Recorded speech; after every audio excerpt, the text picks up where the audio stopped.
नाम से एक बार फिर आप सभी का अभिवादन है। Last Sunday we started studying about the brooks in the Bible. और पिछले हफ्ते हमने नालों के बारे में बाइबल से अध्ययन करना आरंभ किया था। And as I told you, brooks have no meaning, doesn't have much water.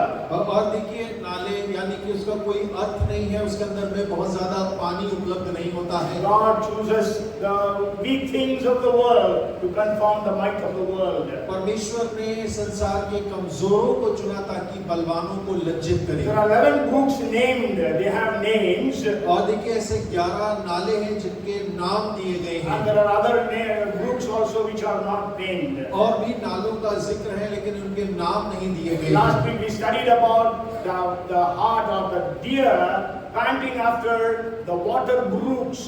और हमने पिछले हफ्ते देखा था कि एक हिरनी किस प्रकार पानी के लिए हाँफती है। Okay, so the brook is challenging you and me that we should be hungering and thirsting after God and His presence. और नाला हम सबको इस बात की चुनौती देता है कि हमें परमेश्वर और उसकी उपस्थिति के प्रति हमें भूखा और प्यासा होने की आवश्यकता है। How much are we hungering for God? और हम परमेश्वर के लिए कितने भूखे प्यासे हैं? How much we are hungering for the power of God? और हम परमेश्वर की सामर्थ के लिए कितने भूखे हैं? Elisha said, I want the double fold portion of the Spirit that is upon you. और एलिशा ने कहा कि जो अभिषेक तेरे ऊपर में है उसे उसका दुगना भाग मैं अपने ऊपर चाहता So हूँ। let us be hungering and thirsting after God these days. और हो के हम इन दिनों में परमेश्वर के पीछे भूखे और प्यासे हों। And the second thing was that is actually Psalms 42 and verse 1. और दूसरा था भजन 42 उसका पहला वचन। First is 42:1. First is actually what I shared was from Psalms 42:1. और जो पहला था वो मैंने भजन 42 उसके 1 से बांटा था। And the second one is actually we studied that last time, and that is 1 Samuel chapter 17 and verse 40. और पहला सामुएल उसके 17 उसके 14 से हमने फिर उसके ऊपर अध्ययन किया। There we were challenged, or we were challenged to pray before whatever we may be doing. Before that we have to pray first. और वहाँ पर हम चुनौती पाते हैं कि इससे पहले हम किसी भी कार्य को करें, कुछ भी करें, हम प्रार्थना करने के लिए हम चुनौती पाते हैं। However busy you are, however or maybe you are in an emergency situation, but prayer must be your priority. और आप कितनी भी जल्दी में क्यों ना हो, कितनी भी आकस्मिक बातें क्यों ना हो, प्रार्थना सबसे प्राथमिक है। And David had to go to fight Goliath. और दाऊद को जाकर गोलियात से युद्ध लड़ना था। But before that he went to the brook, meaning prayer. और उससे पहले वो नाले के पास में गया, इसका अर्थ है वो प्रार्थना के लिए गया। Because you cannot take out anything from the brook without bending down or kneeling down. और क्योंकि आप नाले से कुछ भी नहीं निकाल सकते बिना झुके या बिना घुटना टेके हुए। And these things are all already uploaded on the YouTube. You can watch them. और ये संदेश जो है YouTube में उपलब्ध है, आप वहां से देख सकते हैं, सुन सकते Today हैं। I will share with you the third brook. और आज मैं तीसरे नाले के बारे में आपसे साझा करूंगा। We read from the book of 1 Kings chapter 17 verses 2 to 7. और हमने पहला राजा उसका 17वां अध्याय उसके दूसरे वचन से लेकर 7 पद तक हमने पढ़ा है। We read about Elijah here.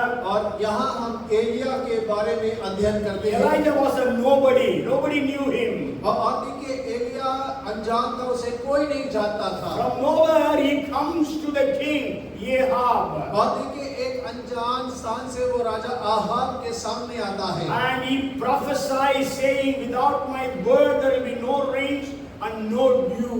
और वो परमेश्वर के नाम से भविष्यवाणी करता है कि मेरा बिना कहे ना तो बारिश होगा, ना मेघ बरसेगा, ना ओस लपकेगी। That means there is going to be a big drought or famine in the nation of Israel. और इसका अर्थ ये है कि इज़राइल देश के अंदर में एक बहुत बड़ा अकाल होने जा रहा And the है। Lord said to Elijah, और परमेश्वर ने एलिया से कहा, you go to Kerith brook, और तू केरित नाले के पास में चला जा, and I will send you ravens every morning and every evening. They will bring you bread and and meat. और मैं तेरे खाने के लिए कौवों को सुबह और शाम भेजूंगा और वो रोटी और मांस तेरे पास ले आएंगे। So why did God send Elijah to that brook? और परमेश्वर ने एलिया को उस नाले के पास क्यों भेजा?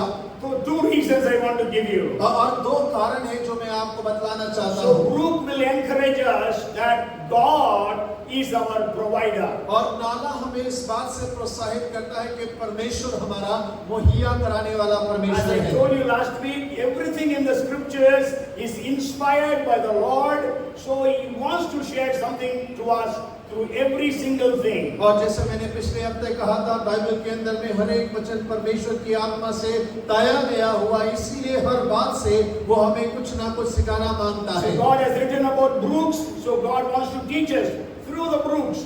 और परमेश्वर के वचन में नालों का जिक्र किया गया है, तो परमेश्वर हमें नालों से कुछ सिखाना मांगता है। And there was famine all over the nation. और पूरे देश के अंदर में अकाल था। And God sent Elijah to Kerith. और परमेश्वर ने एलिया को केरित नाले पर भेज दिया। And we know every day he was able to drink water from that brook. और हम इस बात को जानते पढ़ते हैं कि प्रतिदिन उस नाले से वो पानी पिया करता था। Nowadays, if you watch TV in Hindi news, you will hear this word. सारे नदियाँ और नाले उफान पर है। ना, in so many states. So नाले is so much spoken today in the news. और यदि आज की खबरों को आप पढ़ेंगे तो इस बात को आप पाएंगे कि नदियां नाले जो है उफान पर है। नाले शब्द का इन दिनों में बहुत ज्यादा इस्तेमाल होता है। But then during famine, the brook will dry out. और अकाल के समय पर जितने भी नाले हैं वो सारे के सारे सूख जाते हैं। Because brooks are always depending upon the rain water. और क्योंकि जितने भी नाले हैं वो सारे बारिश के पानी पर निर्भर होते हैं। So God is there to provide for you. That is the promise, or that is the blessing that God wants to give you today. और परमेश्वर आपकी आवश्यकताओं को पूरा करने के लिए है, यही परमेश्वर का वायदा है। और आज परमेश्वर आपसे कहना मांगता है। Before the coming of Jesus, Bible speaks about famines.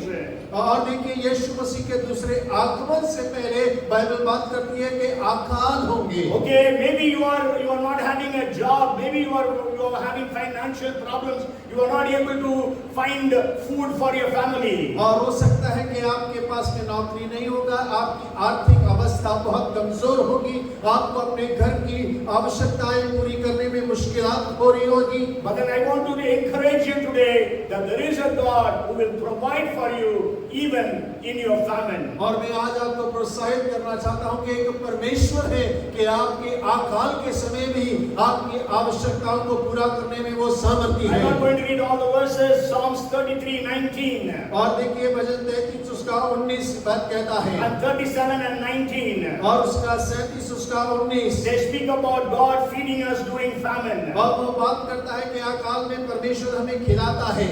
And you know there was a preacher by name George Muller. और आप जानते हैं कि प्रचारक थे जिनका नाम जॉर्ज मुलर था। George Muller was a thief before he accepted Jesus. और इससे पहले कि वो प्रभु को उद्धारकर्ता के रूप में ग्रहण करे वो चोरी किया करते थे। But then when he accepted Jesus, और लेकिन जब उन्होंने मसीह को ग्रहण कर लिया, God gave him a burden to take care of the orphan children. और परमेश्वर ने उन्हें बोझ दिया कि वो अनाथ बच्चों की देखभाल करें। He was in the city of Bristol in United Kingdom. और वो यूनाइटेड किंगडम के ब्रिस्टल शहर के अंदर में रहा करते थे। And the history says he was feeding more than 10,000 children every day for years. और अब इतिहास इस प्रकार बताता है कि करीब 10,000 बच्चों को प्रतिदिन कई वर्षों तक वो लालन पोषण करते रहे। And he never appealed for money from anyone. और उन्होंने कभी किसी से पैसे की मांग को नहीं किया। However, the dry they were, still he never asked for money. और भले ही कितना भी कमी हो जाए, उन्होंने कभी किसी से पैसा नहीं मांगा। And he always used to pray to God. और वो हमेशा परमेश्वर से प्रार्थना किया Because करते he थे। knew his God is his provider. और क्योंकि वो इस बात को जानते हैं कि परमेश्वर मुहैया कराने वाला परमेश्वर है। And it is said that during his lifetime he received gifts. In today's term, it equals to $1,000 crore Indian rupees. और देखिए इतिहास इस प्रकार बताता है कि जो उन्होंने पूरे समय में जितना भी दान प्राप्त किया, यदि आज हम उसका मूल्यांकन करें भारतीय पैसे में, वो करीब 1000 करोड़ रुपया था। Hallelujah! He Hallelujah. never asked anyone for a single pie. और उसने कभी किसी से 1 रुपया भी नहीं मांगा।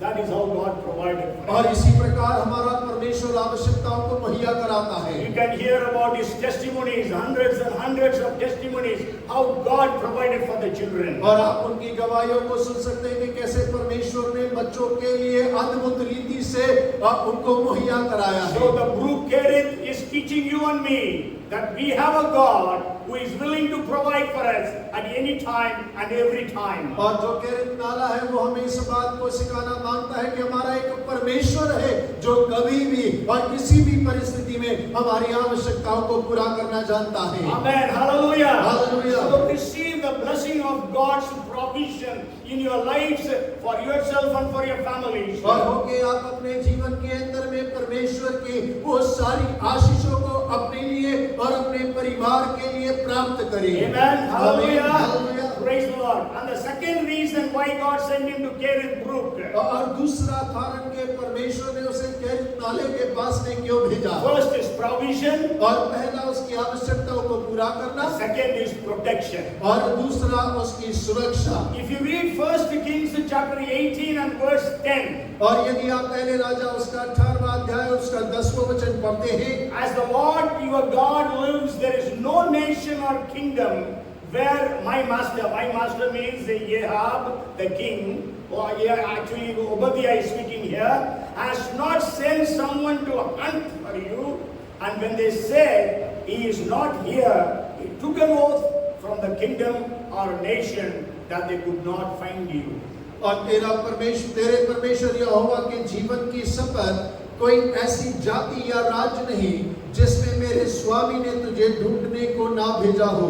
और जब उन लोगों ने कहा वह यहाँ नहीं है, तब उसने उस राज्य और जाति को इसकी शपथ खिलाई कि एलिया नहीं मिला। Hallelujah. Hallelujah. God protected Elijah from King Ahab. और परमेश्वर ने राजा आहाब के हाथ से एलिया को सुरक्षा दी। Today God will protect you and me and our families. और आज परमेश्वर मेरी आपकी और हमारे परिवारों की सुरक्षा करता है। He can supernaturally protect us. और वो अलौकिक रीति से हमें सुरक्षा प्रदान कर सकता है। And we know there are so many promises in the scriptures about God's protection. और हम बाइबल में देखते हैं कि बहुत सारी परमेश्वर के वचन हैं अलौकिक सुरक्षाओं के।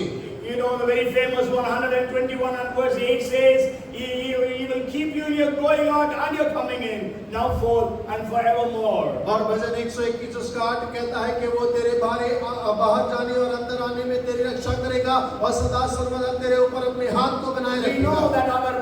that the one who keeps us means our Rakshak. He neither sleeps nor slumbers. और हम इस बात को जानते हैं कि हमारा रक्षक ना तो सोता है ना तो ऊँगता है। You might have heard about a person by name Brother Andrew. और आपने एक भाई का नाम सुना होगा, उनका नाम भाई एंड्रू है। And he was actually from Netherlands. और वो नीदरलैंड से हैं। And he had a burden about the persecuted churches in the countries. और उनके अंदर बोझ था जो देश के अंदर में सताव पाई हुई कलीसियाओं के प्रति। And his organization is called as Open Doors. और उनकी संस्था का नाम ओपन डोर्स है। And this Andrew, his main job was fill his Bibles in his car, fill his car with the Bibles and enter into the communist countries which are called as Iron Curtain. और देखिए वो एक iron curtain करके एक जगह, नहीं, सारे communist countries को उन दिनों में आयरन कर्टन बोलते हैं। और सारे कम्युनिस्ट देश थे उन्हें आयरन कर्टन कहा जाता था। उनका कार्य ये हुआ करता था कि वो अपनी कार को बाइबल से भरते और उन देशों के अंदर में चले जाते थे। All the communist countries were persecuting the Christians very badly. और जितने भी कम्युनिस्ट देश थे वो मसीह लोगों को बहुत बुरी तरह से सता रहे थे। So when he was crossing any nation, the border police will stop him. और जब वो किसी सीमा से गुजरते थे तो सीमा सुरक्षा उन्हें रोक लेते थे। And if he has Bible, they will arrest him then and there and they will send him back. और यदि उनके पास में बाइबल पाया जाता तो वो वहीं पकड़कर उनको वापस उनके देश भेज देते। But his car used to be filled with Bible, seats, bonnets, everywhere. Dicky, everything was filled with the Bible. और लेकिन उनकी कार में हर तरफ सीट में, बोनेट में, डिक्की में, सब तरफ में बाइबल ही बाइबल भरा होता था। Whenever the police used to stop him and search his car, और जब कभी पुलिस उन्हें रोकती और उनकी कार की तलाशी लेती, never they could see Bible in his car. और वो कभी भी उनकी कार में बाइबल को नहीं पकड़ पाए। Thousands of Bibles were in his car every time. और हर बार हजारों बाइबल को अपनी गाड़ी में लेकर जाते थे। But never they could see it. और लेकिन वो कभी उसे पकड़ नहीं पाए। Hallelujah. Hallelujah. That was how God protected him. और ऐसे ही परमेश्वर ने उसकी रक्षा को किया। And there is a very famous book written about him. It's called God's Smuggler. और देखिए एक बड़ी नामी किताब है जिसका अंग्रेजी में नाम गॉड्स स्मगलर है। वो उनके लिए, उनके बारे में लिखा गया है। Okay, because he was smuggling Bibles into the communist countries. और क्योंकि वो बाइबल की तस्करी किया करते थे कम्युनिस्ट देशों के अंदर में। Okay, the next brook that I want to share with you. और ये अगला नाला जिसके बारे में मैं आपसे बात करना If चाहता you हूँ। read 1 Samuel chapter 30 verses 9 and 10. और यदि आप पहला सामुएल उसका 30 उसका 9 और 10 So पढ़ें। David went, he and the 600 men who were with him, and came to the brook Besor, where those stayed who were left behind. But David pursued, he and 400 men, for 200 stayed behind, who were so weary that they could not cross the brook Besor. तब दाऊद ने 600 साथी जनों को लेकर बसोर नामक नाले तक पहुंचा। वहां कुछ लोग छोड़े जाकर रह गए। दाऊद तो 400 पुरुषों समेत पीछे किया चला गया, परंतु 200 जन ऐसे थक गए थे कि बसोर नाले के पार ना जा सके, वे वहीं रहे। Okay, so you go home and read this chapter. I am not going to give the other references because again, there are so many references we have to read from that chapter. और देखिए आप इसको घर जाके पढ़िएगा, बहुत सारे और वचन हैं जिन्हें हमें पढ़ने की आवश्यकता है। We all know about 1 Samuel 30th chapter. और हम सब पहला सामुएल 30वें अध्याय के बारे में जानते हैं। And I will always preach from that, the worst day in your life. और मैंने उसके ऊपर में प्रचार किया है कि आपकी जिंदगी का सबसे बदतर दिन। Okay, that was the worst day in the life of David. और वो दाऊद के जीवन का सबसे बदतर दिन था। David already lost his wife and children. और दाऊद अपनी पत्नी और बच्चों को गवा चुका है। Because Amalekites came and drove them away. और क्योंकि अमलेकी लोगों ने आकर उन्हें लूट कर ले जा चुके So हैं। when David and his 600 soldiers came to Ziklag, they found that the city was burnt and all their families and cattle, everything that they have earned all those years, were all lost. और जब दाऊद और उसके जन सिकलाग में वापस आते हैं तो उन्होंने देखा कि उनका शहर और जला दिया गया है, और जो भी उन्होंने उन दिनों में अर्जित किया था वो सब अमलेकी लेके चले गए। The Bible says they wept so much they did not have any more strength to weep. और बाइबल बतलाती है कि वो इतना ज्यादा रोए कि और रोने के लिए उनके पास में ताकत ना बचा। The Bible says that David was in great distress, great problem. और बाइबल बतलाती है कि दाऊद बहुत बड़े संकट में पड़ गया। And the 600 men took stones to kill David. और 600 लोगों ने दाऊद को मारने के लिए अपने हाथों में पत्थर उठा लिए। That's the time David encouraged himself in the Lord, the Bible says. और बाइबल बताती है कि वो समय था कि जब दाऊद ने अपने आप को परमेश्वर में प्रोत्साहित किया। And then he prayed to God. और उसने परमेश्वर से प्रार्थना को किया। God told him, you go. और परमेश्वर ने उससे कहा कि तू जा। And you will defeat the Amalekites. और तू अमलेकियों को हराने पाएगा। आएगा and you will recover whatever you have lost. और जो कुछ वो लेके गए हैं तू उन्हें वापस लाने पाएगा। So the 600 men along with David, they were going to war against the Amalekites. और दाऊद के साथ में वो 600 लोग अब जा रहे हैं, उनका पीछा कर रहे हैं अमलेकियों से लड़ने के And लिए। they came to a place that is called Besor, that the brook of Besor. और वो लोग जब बसोर नामक नाले पर आते हैं, Okay, Besor means cheerful. और देखिए बसोर का मतलब होता है कि आप आनंदित हो जाएं। But then there were 200 men who said, now we cannot walk, we cannot even take a step ahead. We are exhausted, tired. और 200 लोगों ने कहा कि अब हम बहुत ज्यादा थक गए हैं, अब एक कदम भी आगे नहीं बढ़ा सकते हैं। Okay, so they stayed back at Besor brook. और वो लोग बसोर नामक नाले में ठहर गए, वहीं पर रुक गए। So David went with 400 men and they defeated the Amalekites and recovered. Bible says in 19th verse, David recovered all. और देखिए 19वें पद में हम इस बात को जानते हैं कि दाऊद 400 लोगों के साथ में गया और जो लोग वो लूट कर ले गए थे उन सब को वापस ले आया। So these 400 men with all their families, David and all their families, 600 families actually, and their cattle and all those things, and also they got a big plunder, big loot from that war. और वो 400 लोग जाकर वो 600 परिवारों को वापस लेकर आते हैं, उन परिवारों के साथ में, और बहुत सारे लूट भी वो उन शत्रुओं से लेकर आते हैं। So they came back to brook Besor. और वो उस बसोर नाले में वापस पहुंचते हैं। So David gave them also their portion. और दाऊद उन बचे हुए 200 लोगों के भाग को उनको लौटाता है। So but these 400 men got angry. और ये 400 लोग हैं वो उन पर गुस्सा हो जाते हैं। And but David says they also have equal right to what we have won or what we have plundered. और दाऊद कहता है कि जो हमने जीता है, जिस पे जय पाई है, उनका भी उतना ही हक है। Sure, they didn't come with us. और हाँ, वो हमारे संग आ सकते थे। You can read all these things for yourself. और आप बाद में इस अध्याय को अपने लिए जरूर पढ़िएगा। What is this Besor brook is teaching us? और ये बेसोर नाला हमको क्या सिखाता है? Equality. और ये समानता के बारे में सिखाता है। We know God is impartial. और हम जानते हैं कि परमेश्वर पक्षपात नहीं करता। And God looks upon every one of us as equals. और परमेश्वर हम सबको एक समान नजर से देखता है। He does not see you are educated, this person is uneducated. और परमेश्वर ऐसा नहीं देखता तुम तो पढ़े लिखे हो और ये अनपढ़ है। Oh, this boy man is rich and this man is poor. और ये व्यक्ति धनी है,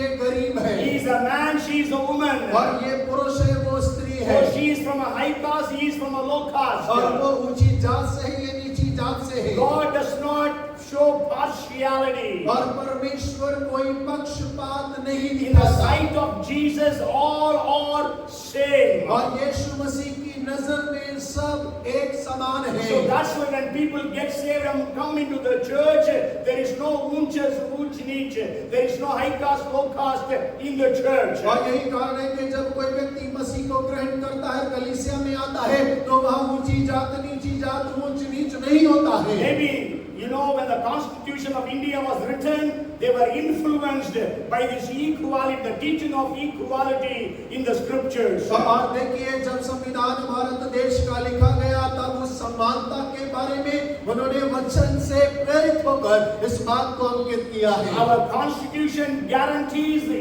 equality of status and of opportunity. और देखिए हमारा संविधान हमारे मौकों के लिए और हमारे समानता की बात करता है। Okay, can you think of anything about in the life of Jesus about equality? और क्या आप यीशु मसीह के जीवन में कोई बात सोच सकते हैं जो समानता से मेल खाता हो? Jesus told a parable. और यीशु मसीह ने एक दृष्टांत कहा। Now you can say. Jesus told a parable about equality. और यीशु मसीह ने समानता के बारे में एक दृष्टांत भी कहा है। Anybody remembers? और किसी को याद है?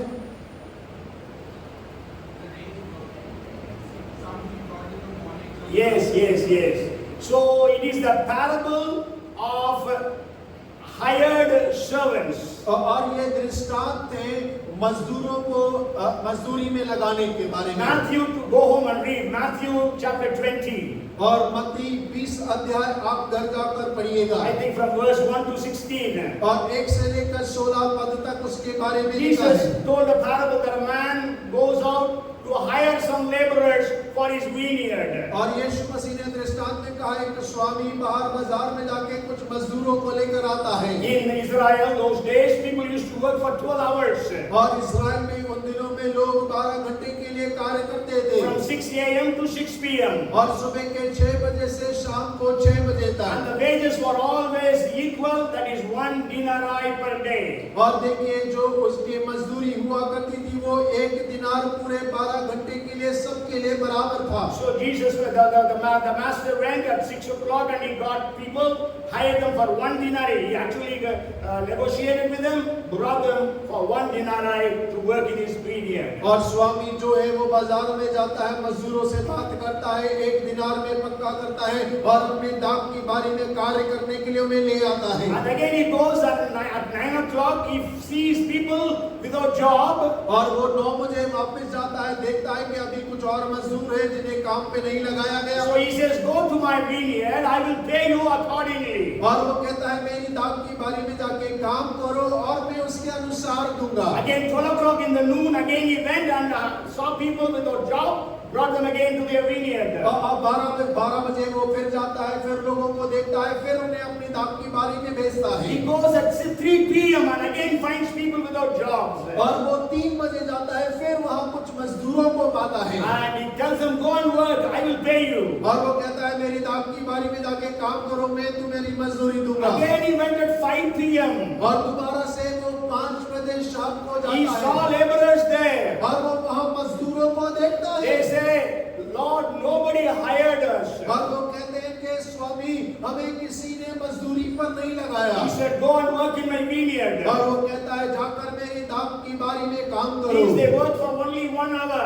और उन लोगों ने केवल 1 घंटा काम And किया। the master told his servant, और स्वामी ने अपने दास से कहा, okay, pay everyone 1 denarii. और सब मजदूरों को 1 दिनारी दे दो। And start from the person who came at the last. और तू आरंभ उससे कर जो सबसे आखिरी में आया है। So the people who worked for 1 hour, they got 1 denarii. और जिन्होंने 1 घंटा काम किया उन्हें 1 दिनार मिला। 3 hours, 6 hours, 9 hours, all of them got 1 denarii. और 3 घंटे, 6 घंटे, 9 घंटे सभी को 1 दिनार मजदूरी मिली। And so the people who worked for 12 hours, और जिन लोगों ने 12 घंटे काम किया था, they thought we will get more. और वो लोग सोचने लगे हम लोगों को ज्यादा मजदूरी But the मिलेगी। master gave them also 1 denarii. और स्वामी ने उनको भी 1 दिनार दिया। So they were very angry. और वो बहुत क्रोधित हो We गए। worked for 12 hours.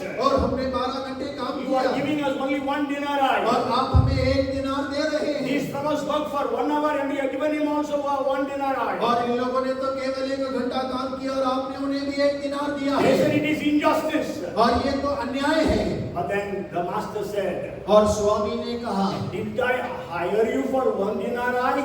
और यदि मैंने तुम्हें 1 दिनार की मजदूरी पे लिया है, Yes. और हाँ, I have given you 1 denarii. और मैंने तुम्हें 1 दिनार तो दे दिया। If I have given the man who worked for 1 hour 1 denarii, it is my money. So why are you jealous about it? और यदि जिसने 1 घंटा काम किया और मैं उसको 1 दिनार देता हूँ तो ये मेरा पैसा है और मैं उसे देता हूँ तो तू क्यों जलन करता है? So David taught the Besor group teaches us about equality. और ये बसोर नाला जो है वो हमें एक समानता के बारे में सिखाता But है। why did the master give 1 denarii to everyone? और क्यों परमेश्वर ने और स्वामी ने 1 दिनार सबको दिया? During the days of Jesus, at least 1 denarii was needed for maintaining a family. और यीशु मसीह के समय पर एक परिवार का लालन पोषण प्रतिदिन करने के लिए 1 दिनार आवश्यक होता था। If they don't get 1 dinar, his children, wife and children will go empty stomach. और यदि उसको 1 दिनार नहीं मिलता है तो उसके बच्चे और पत्नी भूखे पेट सोएंगे। We know God is a God of generosity, so He gave them that money. और हम जानते हैं कि हमारा परमेश्वर उदार हृदय वाला परमेश्वर है, यही कारण है कि उसने उदारता से उसको दिया है। It is compared to the ministries. और ये सेवकाई से तुलना होता है। Stephen, I don't know how many months he served the Lord. और स्तेफनोस के बारे में हम नहीं जानते कितने महीने उसने परमेश्वर की सेवा को किया। But then he became the first martyr of the church. और हम इस बात को जानते हैं कि वो कलीसिया में पहला शहीद हो गया। And then we read about James, the brother of John, who was martyred by Herod. और हम जानते हैं याकूब के बारे में जो यूहन्ना का भाई था, जो हेरोद के द्वारा जिसका कत्ल कर दिया गया। Acts chapter 12 and verse 1. और प्रेरित 12वां अध्याय उसका पहला पद। Maybe he might have served the Lord for 5 to 6 years. और हो सकता है कि उसने परमेश्वर की सेवा को 5-6 सालों में किया होगा। Peter served the Lord for almost 37 years. और पतरस ने पूरे 37 साल परमेश्वर की सेवा को किया। From 30 AD to 67 AD. और 30 AD से लेकर 67 AD तक। Paul might have served the Lord for 33 years. और हो सकता है पौल ने करीब 33 वर्षों तक परमेश्वर की सेवा को किया। All these people will be rewarded according to their faithfulness equally. और देखिए ये सारे के सारे लोगों का उनकी सेवकाई का जो दाम है, उनकी विश्वास योग्यता के द्वारा परमेश्वर एक समान उन्हें देने वाला It है। is not that you have served for 50 years, you will receive great rewards. और ऐसा नहीं है कि 50 साल सेवा किया तो उसे बड़ा पुरस्कार मिलेगा। Somebody served the Lord for 5 months, they will receive less reward. और किसी ने 5 महीने सेवा किया हो और उसका पुरस्कार कम होगा। It is just like running race. और ये बिल्कुल उसके समान है जैसा दौड़ते हैं। A man who runs 100 meters also gets the gold medal. A man who runs 26 miles, that is a marathon, he also gets the same gold medal. और एक धावक चाहे 100 मीटर दौड़े उसे भी सोने का बिल्ला मिलता है, और एक 26 मील दौड़ने वाला को भी सोने का बिल्ला मिलता है। The same gold medal, not different gold medals. और देखिए एक समान सोने के बिल्ले होते हैं, अलग अलग नहीं होते। Okay, so equality, Bible speaks about equality. और बाइबल जो है एक समानता के बारे में बात करता You है। read about it again in the book of James chapter 2 verses 1 to 9. You go home and read. और याकूब दूसरा अध्याय उसका 1 से लेकर 9 तक आप घर जाके पढ़िएगा। My time is almost up, then I will just finish it today.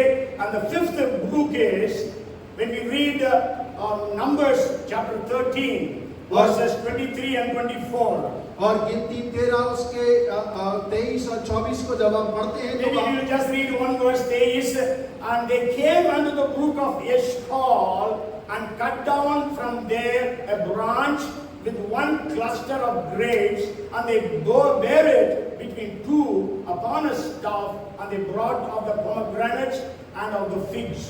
और तब वे एशकोल नामक नाले तक गए और वहां से एक डाली दाख के गुच्छे समेत तोड़ ली, और 2 मनुष्य उसे एक लाठी पर लटकाए हुए उठा ले चले गए, और वे अनारों और अंजीर में से भी कुछ ले आए। And you just imagine, they went to a brook called Eshcol, and they took a bunch of grapes. और आप ध्यान से देखें तो वो एक नाला जिसका नाम एशकोल है वहां पर गए, और वहां से उन्होंने एक अंगूर का गुच्छा तोड़ा। Actually, Eshcol means cluster of grapes, a bunch of grapes. That is the meaning in Hebrew. और एशकोल का अर्थ होता है अंगूरों का एक गुच्छा। Okay, and just imagine, today we buy grapes. How big a bunch have you seen? और आप कल्पना करके देखें, आज जब हम अंगूर खरीदते हैं तो कितना बड़ा गुच्छा आपने देखा है। 1 kilo, और 1 किलो का, 2 kilos. और 2 किलो का। Maybe you buy 1 kilo grapes, you put I don't know how many clusters or how many bunch of grapes.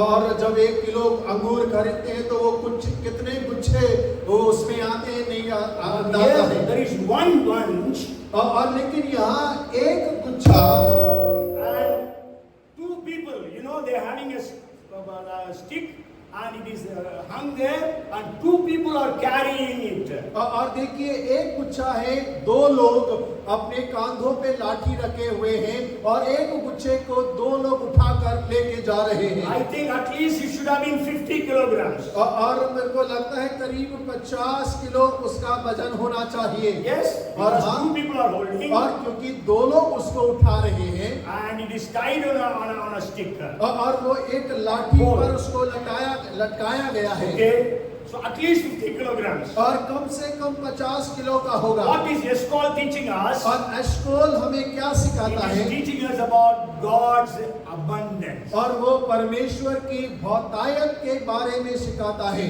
God's abundance. Can you imagine 50 kilograms of one bunch of grapes? और परमेश्वर यहाँ बहुतायत के बारे में सिखाता है। क्या आप कल्पना कर सकते हैं एक गुच्छा जिसका वजन अंदाजन 50 किलो का होगा? And that was the land God promised to Abraham, Isaac and Jacob. और वो देश था जो परमेश्वर ने अब्राहम, इसहाक और याकूब को वायदा किया है। That was the land the people of Israel were going to possess. और वो वही देश है जिसके ऊपर में इस्राएल जाति राज्य करने पर है। Again and again we read the land that flows with milk and honey.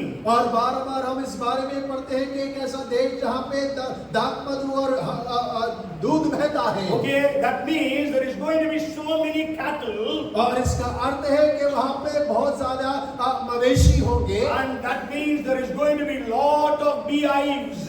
और इसका अर्थ है कि वहाँ पर बहुत ज्यादा मधु का उत्पादन होगा। Okay, so God wants to give you and me everything in abundance. परमेश्वर आपको और मुझको हर एक चीज बहुतायत से देना चाहता है। Hallelujah. Hallelujah. Abundance. और बहुतायत। Amen. When God gives you, He will give you abundantly. और जब परमेश्वर आपको देता है तो वो बहुतायत के साथ आपको देता है। Hallelujah. Hallelujah. If you call the Prime Minister for a marriage in your house, if you call the Prime Minister for a marriage in your house, और यदि आप प्रधानमंत्री को अपने घर एक विवाह के लिए बुलाते हैं, He will give a present to the couple. और वो जो जोड़े को तोहफा देता है, How He will give according to his status or according to your status. और वो किस प्रकार से देगा, अपने नाम के अनुसार या आपके स्तर के अनुसार? According to his status. और वो अपने स्तर के अनुसार वो तोहफा देगा। When God gives you, He will give you according to his status. और जब परमेश्वर आपको आशीष करता है, अपने अनुसार वो आशीष करता है। Bible speaks about so much of abundance in the scriptures. और बाइबल जो है बहुत सारे वचनों में बहुतायत के बारे में बात करता है। At least 7 different abundance I want to share.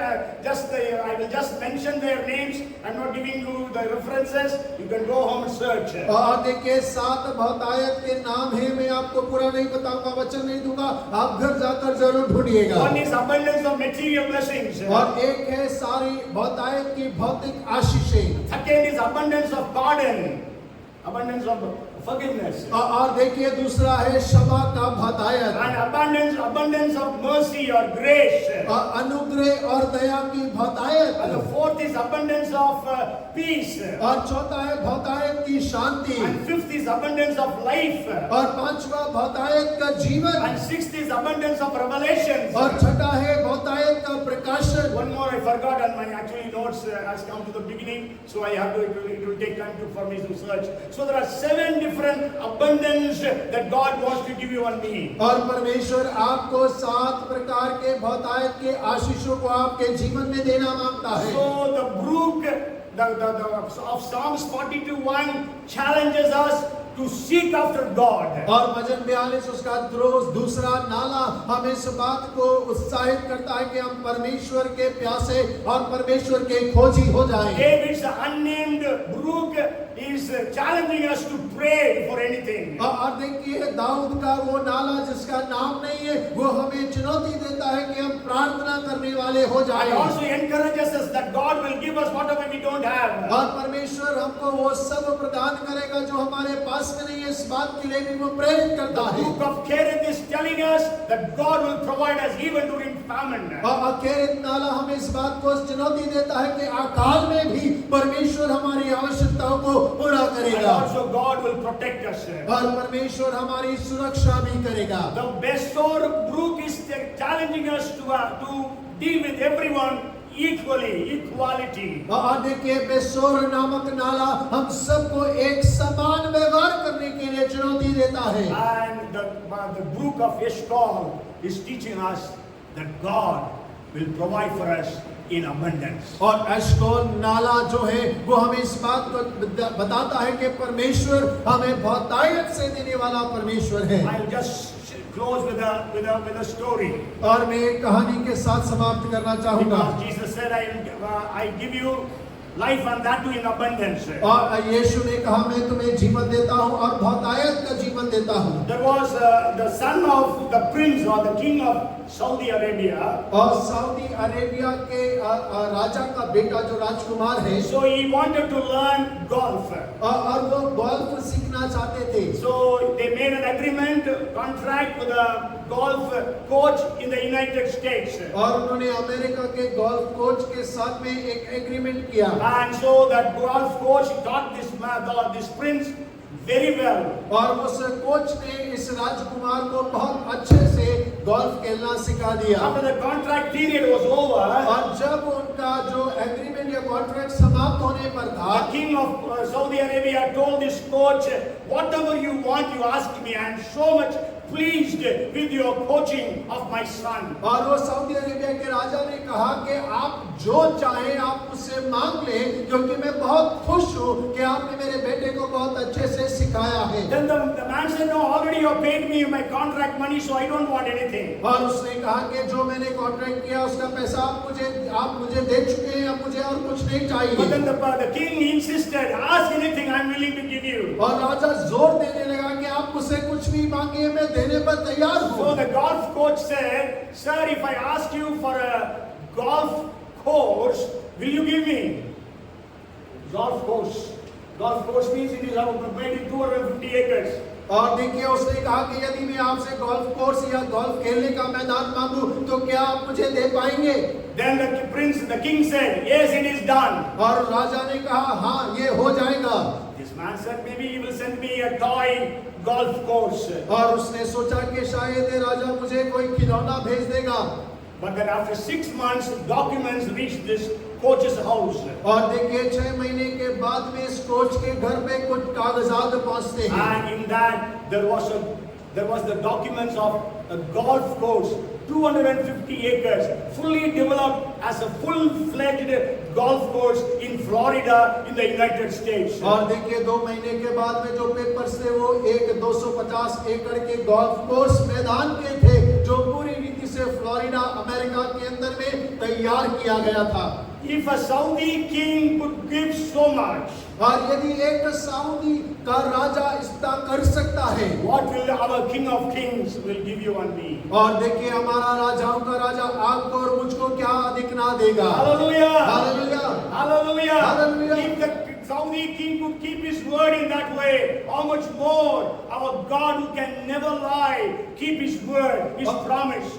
यदि एक सऊदी का राजा अपने शब्दों को इतना मायने रखता है, तो हमारा राजाओं का राजा प्रभुओं को प्रभु अपने वचनों को कितना महत्व देगा। So my dear brothers and my sisters, और मेरे प्रिय भाइयों और बहनों, and also the children here, और जो बच्चे यहाँ बैठे हैं वो भी the सुने, youth who are sitting here, और जो जवान यहाँ बैठे हैं, I want to encourage you today. और आज मैं आपको प्रोत्साहित करना चाहता हूँ। And read about the brooks और ऐसे नालों के बारे में पढ़ते and हैं receive the blessings of God in abundance. और परमेश्वर की बहुतायत की आशीषों को अपने जीवन में हम ग्रहण करने पाए। Hallelujah! Hallelujah, Hallelujah! Hallelujah. Come, let us pray. और आइए हम Father, we are प्रार्थना करें। so grateful to you for this day. और पिता हम बहुत धन्यवादी हैं आज के दिन के You लिए। bless the worship, you bless the testimonies, you bless every session of this day's service. और परमेश्वर आराधना को आशीष किया, गवाहियों को आशीष किया, हर सत्र को आपने आशीषित किया Thank you for है। your word. और आपके वचन के लिए धन्यवाद। Let this be